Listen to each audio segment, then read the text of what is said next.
Барша білсін, хабардар болсын. Желде сұмдық ақпарат тарады. Жұлдызды өмірге қызығатұғындар үшін арна төмендегі бір ғана лайк және подписаться етмелерін баса кетіп, видеоролик турсында толығырақ мәліметке ие болуларын сұраймыз. Ал онда біз бастадық. Нұрлан Әлімжанұлы өзінің әлеуметтік парақшасында үш анасының баласы болған әйелімен ажырасуы туралы мәлімдеді. Мен туралы түрлі сөз айтып жатқандар, ертең не күйге түсетіндерін ешкімде белгісіз. Себебі Алла құрдетті. Ал бұл менің өмірім, менің құпиям, менің тағдырым. Мен одан құтырып та, керемет болып та, асып-тасып та кеткім келмейді.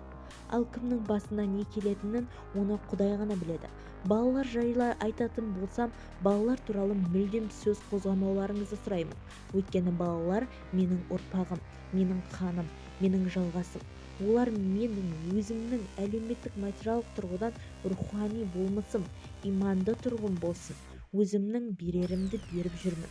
Барлығы уақытқа емші деп әлеуметтік желіде өзінің хабарламасын жалғастырды. Бізді тамашалауды жалғастырыңыз, сау саламат болыңыз.